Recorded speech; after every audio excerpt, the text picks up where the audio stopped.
آج ہم سورۃ الطلاق کی آیت نمبر 6 میں اس مشکل ورڈ کو پڑھنا سیکھیں گے۔ واو زبر وا، لام الف زبر لا، ولا، تا پیش تو، ولا تو، غاد الف را مد زبر غار۔ آپ نے اس کو کلاک وائز ہجے کرنے ہیں، تو اس طرح آپ کا کوئی بھی لیٹر اور کوئی بھی حرکت مس نہیں ہوگا۔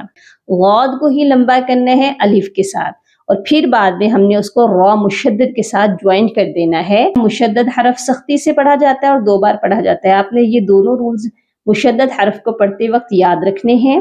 ہا نون پیش ہن، نون مشدد ہے اور مشدد نون پر ہمیشہ غنہ ہوتا ہے۔ وَلَا تُضَارُّهُنَّ